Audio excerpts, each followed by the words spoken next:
that Ocala knows how to party.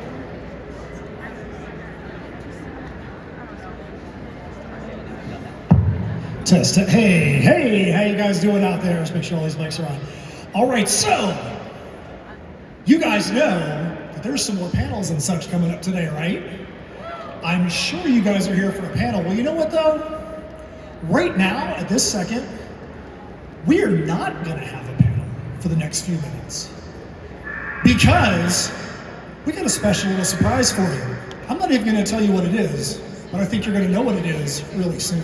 So why don't you guys come on out here and do your thing?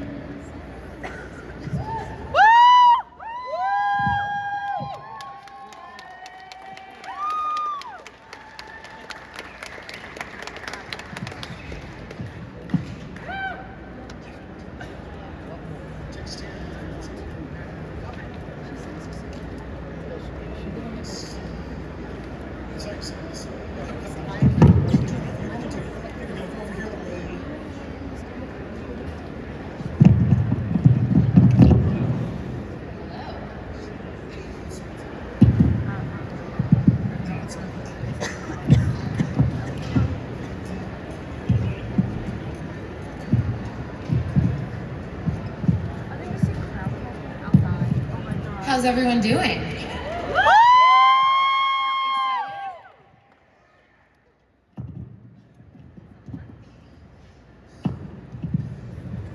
Welcome to the Clown Cafe.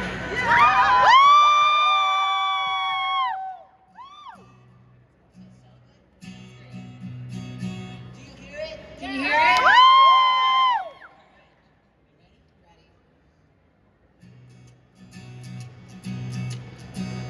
Drop on by the Clown Cafe, your favorite meals on wheels. The menu is disgusting and it's full of special deals. Nothing here is good for you, so grab yourselves a tray, cause food's a little funny at the Clown Cafe. Drop on by the Clown Cafe. Drop on by the Clown Cafe. Gobble up your order quick before it runs away, cause food's a little funny at the Clown Cafe. Why not visit after school and have yourselves a bite? An appetizing appetizer certain to delight.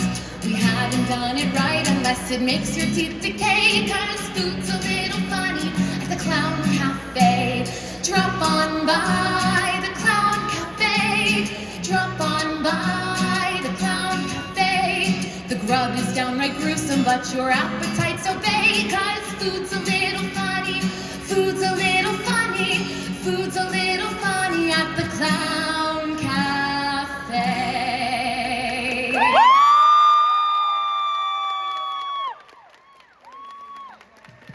All right, so let's bring them on out. All right, so you guys know this is the cast of Terrifier 2. Let's come on, take some seats. We're going to introduce everybody. Come on.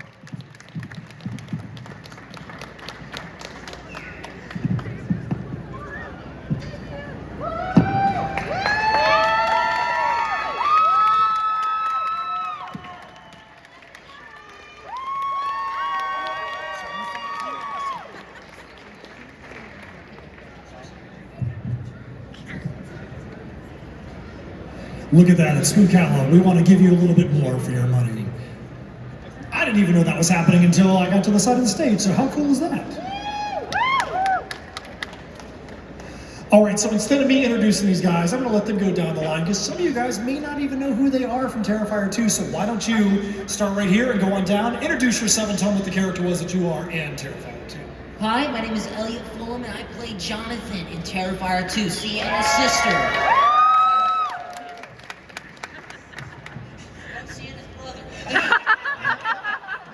That's a whole different movie you're talking about. It's Glenda over here.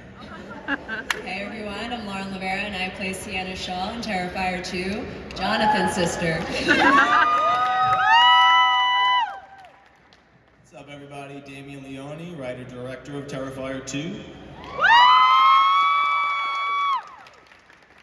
What's up y'all? You know who I am. It's me, Art the Clown. Take it that, Chris Pratt. Hey everyone, everyone. My name is Leah Voicey. I'm the Clown Cafe singer and the nurse at the end of the movie. All right, so we're going to get right down to it. This is a horror and darker side of culture convention. If you guys haven't seen Terrifier 2, one of the things it is known for is it is extreme. It is extreme, and one of the things that is very odd to me is normally when it's extreme, it means if you go look at a Rotten Tomatoes score, it is going to be like at 1, 0, something like that. This movie has got scores in the 60s to 80s, which is unheard of. So to the director, to David, why do you think it is that the movie is getting such high critical ratings right now, even though it is basically pushing itself out of the normal moviedom because it's so extreme? How do you think it is that that's the case? I think it has substance, honestly, and I think it has some great characters that the audience can really root for and empathize with this time around, especially these two, and their performances really just elevate the material. I think they were really great. And as opposed to the first movie, which was really just a showcase for art, just doing his thing, you know, this time I really wanted to tell a more intricate story and more compelling characters, and I think we did that. All right, so to David and Art the Clown down here. So whenever we talk to any kind of person that plays these iconic characters, and you're basically the new guy on the block, so to speak, when you've got your Michael Myers and your Jason Voorhees and whatnot, you're the new guy on the block, but did you feel like, hey, I've really got to go to the next level so that even though I'm the new guy, these guys better know what's up, because I might be the new guy, but I am the guy that's going to the front of the line right now? Like, how did you prepare to take it to that next level? If you guys want to, you can take these mics off the stands and just kind of hand them back and forth. Hi. There we go. Well, I didn't really think of it that way when I took on the character. I was just like, he just sounds like a fun guy. And I was like, yeah, let's just have fun with this and see what happens with it. But I definitely looked at all the greats that came before me and like took inspiration from all of them, because I kind of look at art as being an amalgamation of all the slasher icons that came before him, from, you know, Michael Myers, Jason, Chucky, Freddy, of course, you know, Pinhead, Leatherface, all of them. There's bits and pieces of all of them inside of art. I kind of look at him as like a slasher fanboy himself, and he's kind of just modeled himself after these guys. And so that's what I did, and I was like, I hope people like what I do with it, because I think that he's got like the quietness and that mincing nature of like Jason and, you know, Mike Myers, but he has that charisma and funness that, you know, Freddy and Chucky and all those guys have. So that's what I want to bring to him, and I think that's why it works so well. It's just like there's a nice little balance in there. All right, so you guys see up here, we do have the live mic that's in the front. I'm sure you guys have some questions you want to ask one or all of these cast members. Please go up here and start staging in front of the mic. When we have a chance, we're going to get to your questions. Because there are so many people on the panel, let's make sure we restrict it to one question. And if it's something that is only towards one person, let us know that. Otherwise, whoever wants to take the question can. So before we get to any of the questions, wow, that line just got big quick. Holy crap. Oh my goodness, yes, we're gonna probably have to play speed round on some of these questions, because that is a long line.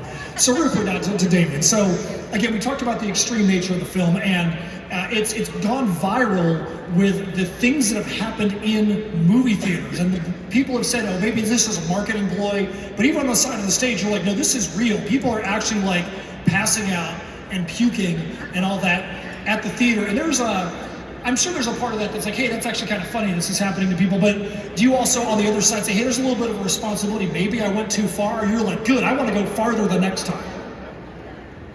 Well, I look at it sort of like a badge of honor when I heard people were passing out and puking. I mean, that's pretty amazing. I didn't want people getting hurt. I was hearing stories of some guy passing out, like hitting his head on the back of someone's chair and things like that. I'm not trying to do that. But it's what, you know, it's what these movies are and what fans come to expect. You know, once we made the first one and we had the now infamous hacksaw scene, that's what people all the time, they come up to me and Dave and they talk about how much they love art and how much they love that scene. And how are you going to top it the next time around? Where do you go? And then trying to find inspiration, meet your expectations, and hopefully rival it if we can. And I knew going into it, you know, we really pushed that scene as far as we could push it, the alley kill especially, and it's not typical that you see a film that's unrated in the movie theaters, a slasher, and you see a 4-minute kill scene, usually in a very bright room, and you just see everything happening. It's very rare. Usually it happens very quick, it happens in the shadows, happens in the dark. So, we like giving the audience something different that's going to stand out and get people talking. So do you kind of see it as like for me, part of the reason why I'm kind of squeamish about a movie like Hostel is because with Friday the 13th and Nightmare on Elm Street, those things are so completely fantasy that it just wouldn't happen in the real world. The reason why a movie like Hostel makes me scream is because I'm like, that crap probably happens right now every day. Do you kind of see it as these kills are so extreme, like especially like the one you're talking about, the bed kill? There's no way she would have been alive after the first 60 seconds. Do you see, hey, this is like art. We're just trying to see how far we can take it, make sure we make these special effects work. Do you see it in that respect, or do you be like people shouldn't see this as reality? Well, I want the kills to be very effective. I don't want people laughing at them. I want them to be intense. Like when it's Art's time to do his thing. I want the audience to kind of take their breath away, and it's like, oh wow, we're not really having a good time now. But the overall tone of the movie is very fantasy laden. So that's I was hoping that would give us a bit of a pass. The first 2 minutes of the movie, you have this clown resurrected from the dead. So it's like, all right, we're clearly not in the real world. So hopefully that was giving us a little bit of a pass when we were, exploring some of that really extreme violence. Where at the end of the day, you have a fucking this angel being resurrected in this glowing sword and all these things. You leave the theater and you say, well, it's we're having fun. This is fantasy. This isn't the real world, and the world isn't so bleak when you leave the theater like an experience like Henry Portrait of a Serial Killer or something like that. That's not the movie we were trying to make. Right. Okay, well, you know what? We've got a humongous line on here, so I could sit here and talk to you guys for the whole panel, but I want to make sure these guys get a chance to get their questions asked. So, all right, in the front, what is your name? What is the question you have? And if it's directed at any specific cast member, make sure we know who it is. Yeah, my name is Brian. This is for both Damien and the cast. And one of the things I loved about Terrifier 2 is you guys used practical effects, mostly instead of using CG. So, Damien, as a director, what is the benefits and advantages of using practical rather than using CG? And for the rest of the cast, how do you think it benefits your performance when you actually get to see what's going on in front of you rather than in there and then you can look at it later on in CG? Well, that's a great question. I still think the audience can tell when it's real, when it's really happening on screen with the actors in the room, especially CGI blood is so noticeable, and they haven't quite figured that out yet. But I grew up loving practical effects. That's how I got into filmmaking when I discovered Tom Savini, and I was just obsessed since I was a kid and just loving getting my hands on latex and fake blood and wax and making cuts on my friends and freaking out their parents. So I still get such a rush and so much joy, seeing the real thing and really watching this guy stick his hands in a fake body and mess around with real intestines, and it's and seeing him gag as Art the Clown. Yeah. Oh, I did gag too. It was the night I was having to dig into the chest because they put all these innards in there, like gross stuff, and they had bones in there too. And it's a good thing they weren't running sound, because I'm over there going, yeah, oh God, it's so cold and gross and smelly. And I had dinner right after that, so I had all this gunk all over my hands. I'm like, oh God, this is where I die. I'm gonna get everything. This is great. But yeah, I mean, that's what I love about the practical effects though, because I've done movies with both CG blood and practical effects, and I much prefer the practical, because you have something to interact with and play off of, and that's more fun, I think. Though it's very cold and sticky. I had a night where I had so much blood on my hands, I could not even let go of the club that I was using to kill my victim with. They had to pry it out of my hands. Yeah, it's absolutely more beneficial to see the practicals, and CG is great, but it feels like assisted acting. We don't have to do as much work. We could just live truthfully in the moment and be like, what the fuck are we looking at? And yeah, it's absolutely helpful. And I was also just floored by the creativity and the innovativeness behind Damien and Phil and Jackie, who were all doing the practicals. It was just a wild experience, and I'm super grateful for it. I'm definitely a big practical effects fan. I was already a fan of the first Terrifier before I even saw audition, and I was already a huge fan of Damien's work with practical effects and his makeup, and it definitely, without a doubt, helps to see it there in person.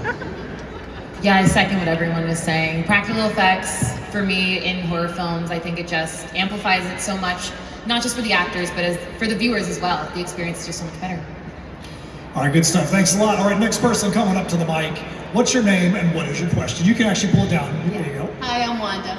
Damien, you created it, took a few years to get it done. At what point did you realize, like I saw it on October 6th, and I'm like, oh my God, this is going to be huge. At what point did you realize this is going to blow up? Listen, I really always believed in it. I would tell them from the start, I was like, I really think we have something special here. And I really, especially with her, like we both loved Sienna's character. And she's so special to us. And we put so much care into that character. But listen, once, Stephen King started tweeting about us and I woke up one morning. I look at my phone and it's like almost a text message from everyone I've ever met in my life, and they're like, "Dude, Howard Stern's been talking about you for like an hour." I'm like, "What?" So like that was wild, and that was after the first weekend where the reports of people passing out and were coming out, and then it really went viral for like 2 weeks. Yeah. And again, it also wasn't supposed to be in the movie theater, so we had no expectations for that. It was only supposed to play in a couple of theaters like over the course of a weekend, and then before you know it, it's like number 4 in the box office. Absurd things. We were all going back and seeing it again. Yeah, and you guys just keep it going. It's amazing. You guys, it's all because of you guys. I say this all the time. Even the whole journey, it's just been so organic, and there's never been marketing behind Terrifier.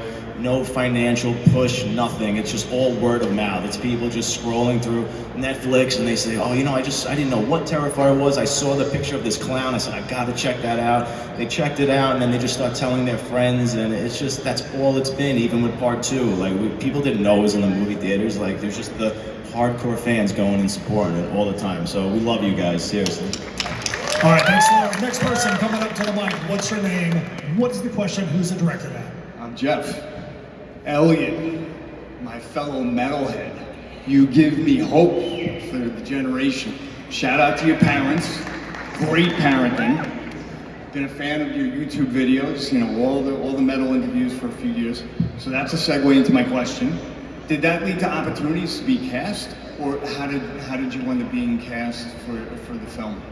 Well, actually doing that YouTube channel, doing interviews and stuff, which I still do them here and there, helped me get into a talent agency because it showed that I was comfortable in front of the camera. So that helped me give me confidence to go in front of someone and act out. So then I've just been doing auditions and auditions and auditions, and then eventually it did lead to Terrifier, but I auditioned through Terrifier. What's he like on the set? Is he old class clown? Are you the class clown on the set? No, I would say the clown over there is the class clown.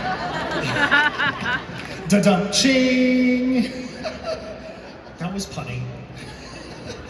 All right, good stuff. All right, next person, come on up to the mic. What's your name? What's your question? And who's it directed towards? Hi, my name is Becca. I just want to say there is such a great cast of characters that you created here, and I definitely have more than one question, but I'm going to play by the rules. So, Art, you are the only character that you actually had been developed prior to Terrifier. You were coming in for All Hallows Eve, and what was that like? What was your method there? What did you look at that character, say, this is what I want to keep, this is what I want to add to it to just make it what we know and love today?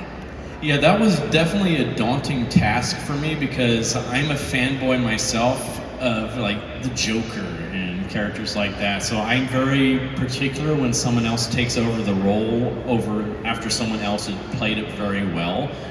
And I was like, oh God, this is all gonna come back and bite me in the butt now. And I was like, because like Mike Gianelli, who was original art in All Hallows Eve, did a fantastic job. And I was like, boy, he made it easier for me to go in and create this character because he set a great foundation for me. But what I wanted to bring more to it was my physicality, because I have a background in doing physical comedy for like years and years and years on stage. And since Art is a clown, I wanted to add more of that clowning aspect to the character because I think horror and comedy go very well together. And I thought bring more of a comedic nature to him, but also vicious and creepy nature at the same time would set him apart from a lot of other characters that are already out there. And so I just drew from my previous experiences doing work on stage, especially from my good friend Stephen Carl, who many know as Robbie Rotten from the show Lazy Town. He passed away back in 2018 from cancer, but I was his understudy for 5 years with How the Grinch Stole Christmas the musical as the Grinch. And he was a master at physical comedy, and he really helped me fine-tune my skills. And I was fresh off of Grinch going into Art, and so I contacted him when I got cast with him. I'm like, hey dude, I'm playing this like silent Mr. Bean type of character. Can you give me some like tips? And he gave me some great advice and everything like that, and I just applied what he had taught me over these years to the character, and I think it worked out well. I felt, I feel like in a way we got to take the character to a new level, and we keep, with all these films, we keep adding more and more elements to him, and that's what I'm loving going on this journey with him still. That there's so many things I'm still discovering about him. So I can't wait to see what we do for part 3, if that happens. It's horror movies, you know what's gonna happen, come on. All right, next person, come on up. What's your name, what's your question? Oh, I knew this guy. All right, what's your name, what's your question? My name's Justin, I'm a little hoarse, sorry guys. Thanks for the movie. Dethroned Evil Dead is my favorite horror series now, so that's cool. Is there a scene in the movie you guys shot each that you really enjoyed making? Like, everyone, like each one of you guys, there's something you guys enjoyed doing more than something else? So is there a scene in the movie that you guys liked making? I guess this is gonna go straight down the line. So what was your favorite scene in the movie that you really enjoyed actually being a part of? I really liked firing the gun. Because, I mean, everyone got very bloodied up and stuff, so that was like I got a couple little scrapes, but luckily Jonathan didn't get too many scrapes. But yeah, firing that gun was definitely... Yeah, you didn't want to mess up the moneymaker right there, you know what I'm saying? It's always good hearing that a teenager enjoyed firing a gun. Uh-oh. It's hard to say because there were a lot of scenes that I really enjoyed. I loved being physical in this role. I got to do most of my own stunts, so Dave was really throwing me around, and I was throwing him around, and I was thrown over shit. It was a lot of fun. But I also really enjoyed the Clown Cafe. I got to watch people get set on fire. And I was like, that's awesome. Real people, real stunt performers, and Phil were being set on fire. So it was, yeah. I mean, everything was amazing, but probably the more physical stuff. Yeah, I have to agree. The Clown Cafe, we were the most nervous because it was the most ambitious scene, and I was dreading going into that. And it turned out to be the smoothest days on set for some reason. I think it was just because we really had to be on the ball because there was a lot of safety issues, and we had paramedics and fire and stunts. So, but it was just so fun, and we were in this really surreal world for a few days, and nobody knew what the hell was going on. You have her singing this song. It was wild. It was so cool, and it was so different than anything we'd done in Terrifier 1. So, seeing that happen, I knew we had something different, and it was exciting. Yeah, Clown Cafe, I will say, was one of my favorite scenes as well. But I want to add, since everybody else is saying that, I will say it was fun firing the Tommy gun in the flamethrower. That was like, childhood dream to realize. But I also really enjoyed doing the costume shop scene. I had so much fun doing that. That was just like they're probably a movie's worth of outtakes from that scene alone, because he really let me just play and go crazy with those glasses and all the props that were around me. I went down like basically that whole entire side of glasses and did different things, all those different glasses. I was like, that's every comedian's dream come true, is just to go in and play with props like that. I had like whoopee cushions I was playing with, just all this fun stuff, and it was also nice because it was nice and warm and comfortable inside there, and they had a cat that I could play with in between takes, and so this is like great. I liked it.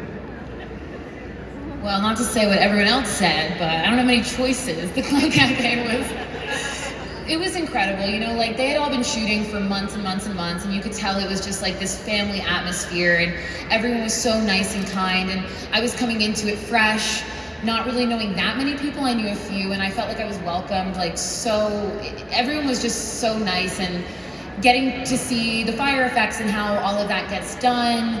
Just as someone who likes behind the scenes work and how practical effects get done with all the blood and the gun and the fire, that was just so cool for me, like as a fan of making films, and then also I love to sing, so I got a really cool part. So Leah, Yes. this is interesting. So many of you probably don't know this, but the ending you see now, the post-credit sequence where Victoria gives birth to Art's head, that's an alternate ending. So originally we shot something else that she had a completely different And I got like all bloodied up, and So I'd talk never about- done, so tell them about that I'd scene. never gotten like done any sort of like blood effects before, but it was like all running down my hands and all over my chest. Yeah, but and tell them what the stuff. scene. They have no idea what happened originally. Can I explain it? Yeah. Okay. So initially what happened is me and Chris Jericho are sitting at the desk, and we hear a scream, and we run out, both of us run out, we go into her room, and she's holding the back of her head, and she's like, oh, my head, it hurts, and I'm coming in, I'm like, it's okay, don't worry, I got you, let me see. I grab the back of her head, and my hand gets stuck, and I start screaming, help me. I pull my hand away, and I'm missing all my fingers. And Art the Clown's head was coming out of the back of her skull. And that's originally what happened. So it was. And then, so we shot that, and then about 2 months later, I got a call from my friend. He goes, dude, have you seen *Malignant* yet? I'm like, no, why? He goes, check out the ending. He goes, we are fucked. and I'm like, oh no, my heart sank. And like, I went home and watched it, and it was the exact same thing we did. And I was like, oh my God. I was like, there's no way we can do this now. We can't put this out, because everyone's going to say we clearly ripped that off.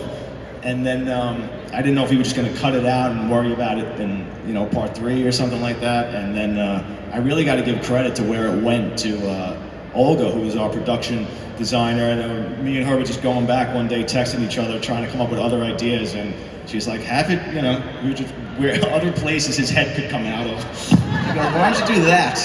And we both just start laughing. We're trying to gross out each other. And then I stop, and I'm like, oh my God. I'm like, that's brilliant. She's like, she's gonna give birth to Art. I'm like, no, just his head. It's gonna be fucking great. So and then. Yeah, I think the new one was better. I honestly blessing think in you outdid disguise. yourself. All right, so I want to make sure every one of you guys gets a chance to get your question asked. So just to make sure, just for in the spirit of time, make sure you've got a question just directed at one person, so that way we can make sure everybody that's in that line gets a chance to get their time at the mic. So next person up, what's your name? What is your question? And who is it for? One person. My name is Nicholas, and it's for... Oh, come up a little bit closer because the mic's not picking you up. My name's Nicholas. My question's for David. What was the hacksaw scene like filming in the first one? Cold. Very cold. Facial expressions made it so great. Yeah, that room was freaky too, because like we filmed the hacksaw scene in like different locations and over like 2 months, I think, because we filmed all the stuff with Jenna Cannell first because she had to go film the Bye Bye Man, and then we left that location for another location on Staten Island in an abandoned part of a mental hospital. And I think it was like the furnace room where they like burned bodies or something like that. This room was gross. And it was like condemned, we learned later on too. And so like when you see that chunk of the ceiling fall down, that was real. And we're like, holy shit, did we get that on video? That was awesome. But oh my shit. But it was very cold. It was like 20 degrees that night, and we had no heat in there. And I'm like, I know I was cold, but I really felt sorry for Catherine, who played Dawn, because I mean, she's exposed, and she's covered in blood, upside down. So it was kind of, that was a nerve-wracking night because the safety issues we had to deal with her, and we all would just want to make sure she was as comfortable as possible. And we only had like 30 seconds of time basically to film because we could only let her hang upside down for so long, because it's very dangerous. But then another day we came in and we filmed me actually cutting through the actual prosthetic, and that was a lot of fun. But we had an ubu that night too, because we were supposed to film that 2 weeks prior, but the room got flooded one day. And we had the intestines prepared. It was like this like sausage casings with fat. And George, didn't refrigerate them. Oh no. Yeah. So we open it up and she's like, whoa.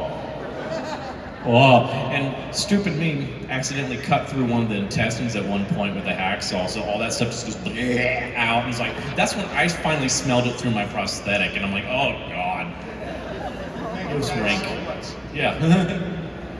Wow. All right, next person. What is your name? What's your question? And who is it directed to? Hi, my name's Natalie, and my question is for Damien. If you could have a Freddy versus Jason style battle between Art the Clown and another horror character, who would you choose? Good question. It would be Art versus Freddy, just because, because I think they both have similar senses of humor, and I would love to see the two of them play off of one another. And especially Art's starting to go into more supernatural territory now. I think that would be pretty cool. I'd love to see them either team up or. I was just gonna say that sounds like a team up right team there. Up, would be amazing.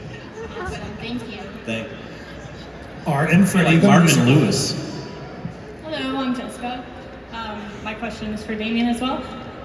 You kind of answered my main question, but I just want to say that Terrifier movies are my favorite thing in the entire world right now. Oh, thank you. And I love how you pulled some stuff out of Hollow Deep to bring that art into your new movies, and I didn't even realize it until I watched it again, so that was brilliant. But my main question was, were you working on a third one? But obviously you are. Do you know about when that's going to start? Oh, I'm writing part 3 right now. I started a couple of weeks ago. Yeah. Thank you.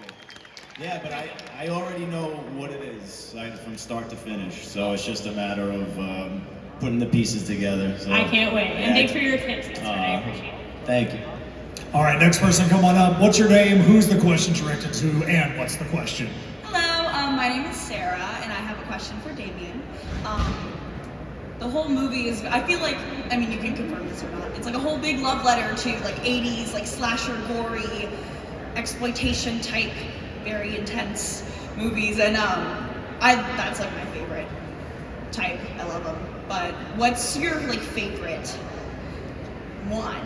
There's so many, but there are 2 blatant homages to one of my favorites is Maniac, and the scalping scene when he scalps Allie.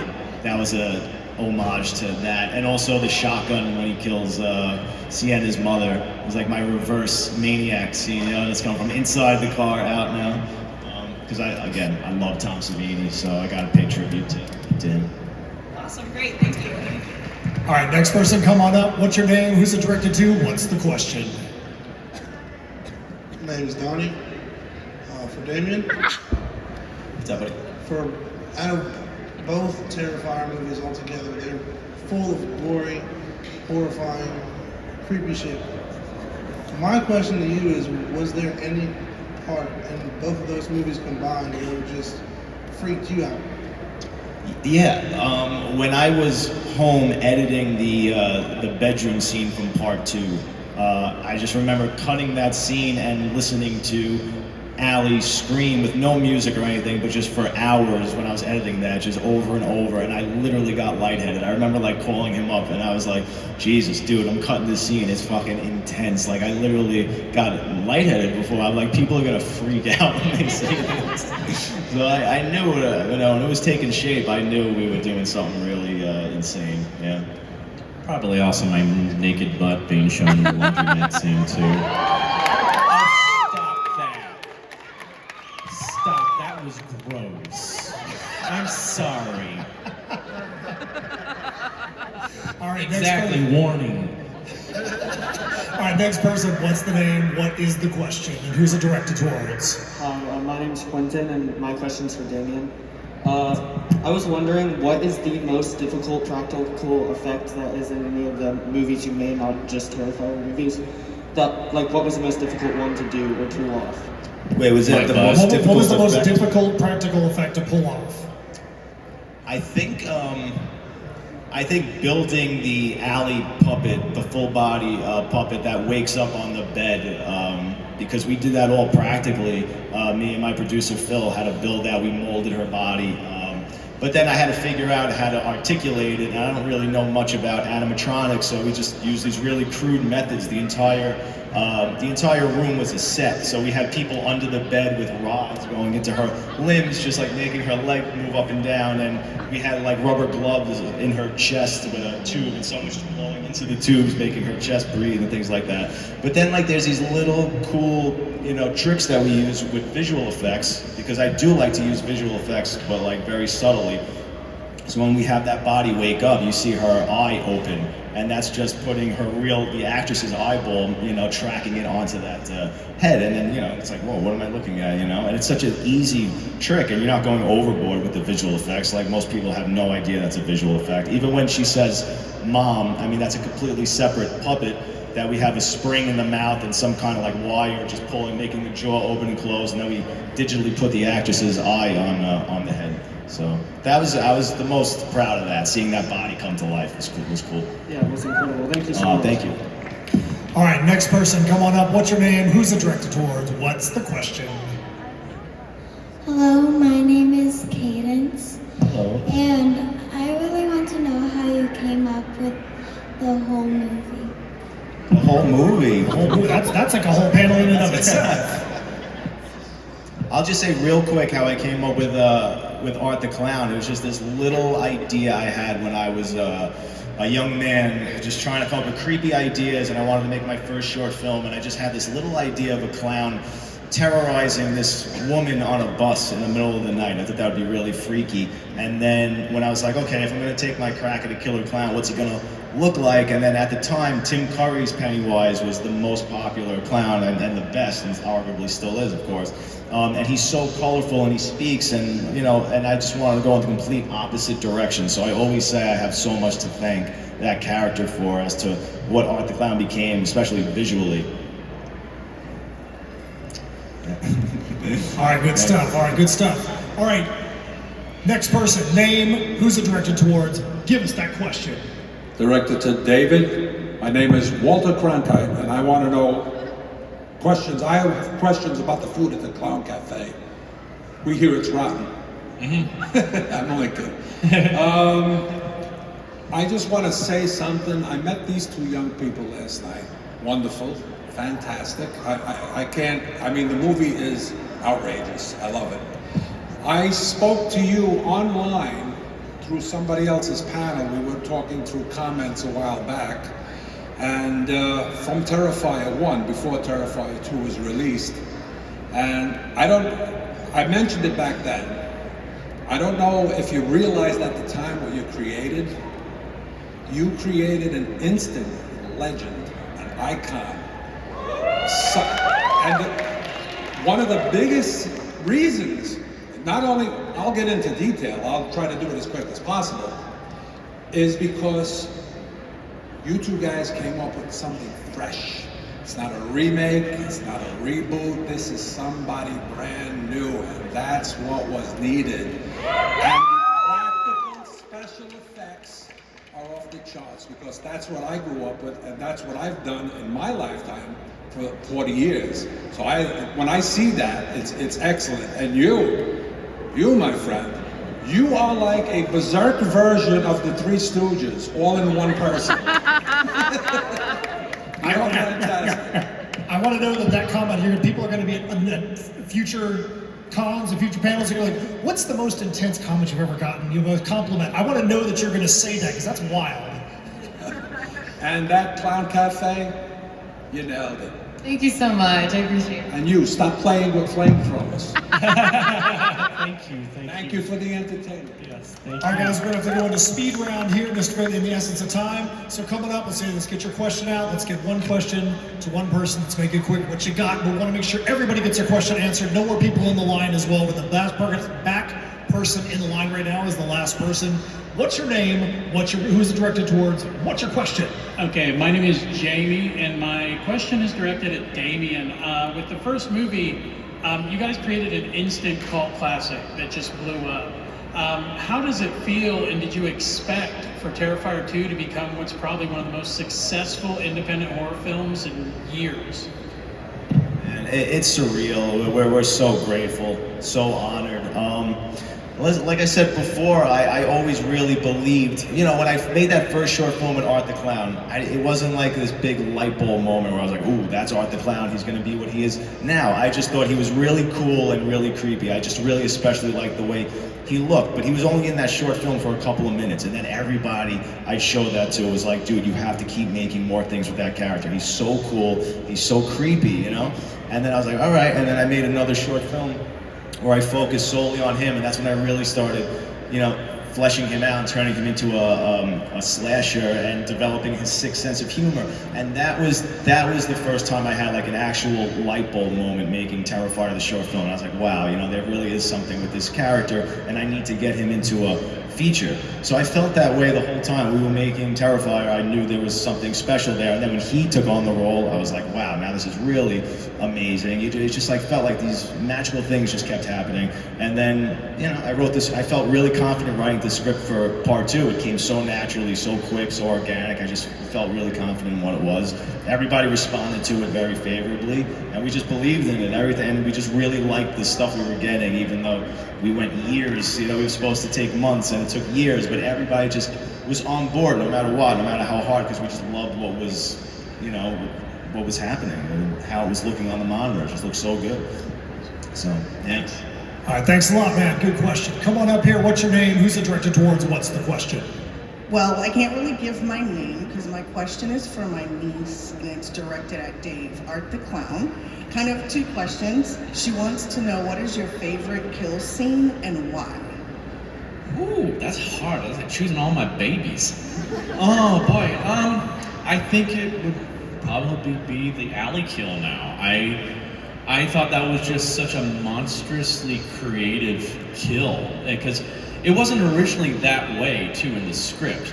COVID changed that because we were filming when COVID put us into lockdown in New York, and it gave us more time to, especially Damien, to build all the prosthetics that we need for this. And so he was like, I got the time now. We don't know when we're gonna go back shooting. I don't want to sit here and just, twiddle my thumbs.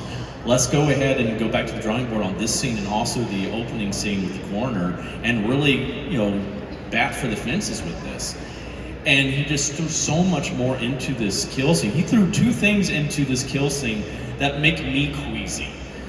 It's like anything with an eye and anything with an arm breaking gets me, because those are things I've experienced myself, and I know what that pain's like. And he threw both of those in there. And both times when we did that, I was like, filming. And when it gets me to have that effect, just while I'm doing it, to go, I know it's gonna be good. And that was constantly happening during the scene. And it took us like 5 days to film this scene too, and we knew how epic it was gonna be. And I have to give a whole lot of love to Casey, who played the role of Allie in this, because she went full throttle for this scene. 5 days straight, just screaming, yelling, all this, and she's such a quiet, reserved person in real life, and for her to just go crazy like that was just amazing. And she never complained. She literally got stuck to the ground one day because she had so much blood on her, and she was just having a blast, and we all had fun. And it turned out to be such an amazing kill scene, and that's why I love it so much. Thank you. You're welcome. All right, good stuff. Next person, you know the drill. What you got? Hi, Gigi. My question's for Lauren. Sienna is such a badass character, and I wonder what it was like to be the one to really go toe-to-toe with Art the Clown, if there was any special preparation for that. Preparation, there's a lot. I'm just the type of person, I have like a journal for all of my characters. I make decisions like what's their favorite color, what's their favorite song. It's just what I like to do as an actor. And Damien made a playlist for me because I asked him like, oh, what kind of music do you think Sienna would listen to? And he was like, here, I got you. And he just made me a whole playlist. It's still on my Spotify if people want to listen to it. It's really good. And yeah, I mean, I've been doing martial arts my entire life. I've been doing it for 20 years. And so I felt really ready to be physical in this role. And yeah, I was teaching kickboxing. I still do. And I was just preparing mentally every day for it. And I mean, what I wasn't expecting was having so much fun. I mean, being able to play opposite Elliot and Dave, they're just both phenomenal actors. And Damien's such a great director in that he really gives us the space to play. And if we have anything we want to try, he's like, yeah, totally, do it. So, I mean, I'm just incredibly honored to be able to be called, people are referring to Sienna as a final girl, and it's just a wild experience. And I'm just really honored. I don't really know what else to say. It was a lot of fun, but yeah, I thank my lucky stars every day. Thank you. All right, looks like we got two more out here. What is your name? You know the drill. What you got? Hi, I'm Wendy. My question is also for Lauren. You said in a video recently that it was important to you that to bring some queer representation to Sienna's character. So I was just wondering if you could say a little bit more about that, and if there's a possibility that that could be more fleshed out in your character in a third movie. Yeah, it's funny. Damien and I have spoken about, Sienna's sexuality, like what he has his own thoughts, I have my own thoughts. In the end, it's up to him, I feel like all of my characters has a secret, and I think that's what makes characters so interesting, when you can tell that there's something going on behind the eyes of the actor. So I'd like to think I bring that to every single one of my roles, like even the potentially straight characters. I'm like, no, she's a little queer. She's a little, a little bit of that. But yeah, so I guess it'll be yet to be seen whether or not that does happen, but I wouldn't be opposed to it, is what I have to say about that. Thank you for asking. All right, here we go. We got, I guess, two more. So what you got? What's your name? What you got? My name is Ed the Clown King. I don't have a question. I just want to say you guys are freaking amazing. We all love you, and I just want to give a round of applause. Nice, buddy. Good stuff. So you have one more? You got last question. What you got? Bro. Hi. My question is for everybody, including you. Sounds good. Everybody's favorite color, one at a time, please. Favorite color? Dude, I am a metalhead at heart. Obviously, it's black. Purple. Nice. Green. All right. Red. Me too. Me too. Red's my favorite. Red. Nice. Orange. All right. Thank you, guys. I appreciate you all very much. That was intense to end on such a gripping, deep question. Yes. All right, so since most of that was directed to the two gentlemen in the middle, I'm going to go to the other three of you guys. Because their roles are obviously, they could go on for every single scene. They could go on for as long as they want to be. For the three of you, your roles are most likely finite.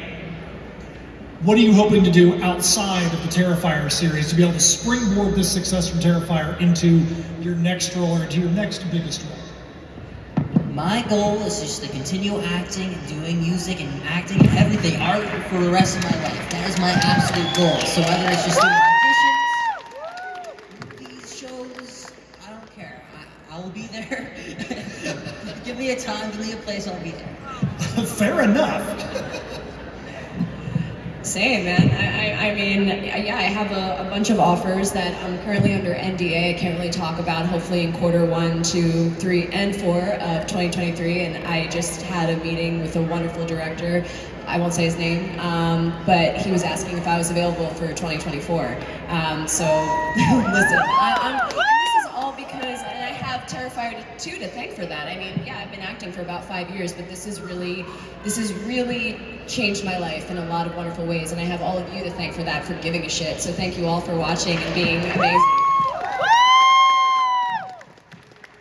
And for me as an actor, I love horror films. I would love to be in more horror films. As a filmmaker, I want to bring more queer representation into the world. I have a film company, Leap Queer Pictures, and that's sort of what we're striving to do, telling queer stories, showing people that queer people are people, and we have stories and full lives, and that's what I'm trying to do.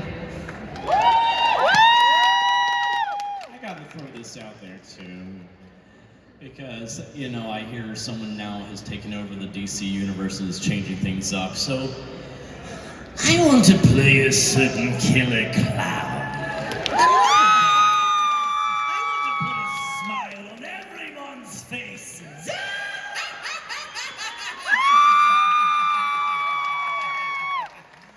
So let's let's make that happen. What do you say?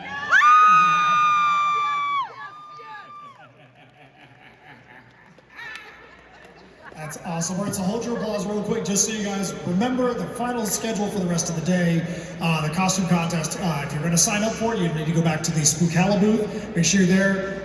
Tim Capello is going to be playing here in a little bit. If you missed his performance yesterday, that thing was absolutely fun as heck. That was a great job. I thought it was so amazing. He's performing again today. If you're in the costume contest, you're going to go over here. My booth over here in Symmetry Creations is booth 22. We want you guys to kind of stage in the area right in front so we can get your names and all that, make sure we let you guys know how the costume contest is going to work. But for now, I want to make sure you guys give the loudest applause, the biggest appreciation of the day for these guys right here, everybody from Terrifier 2. Let's go!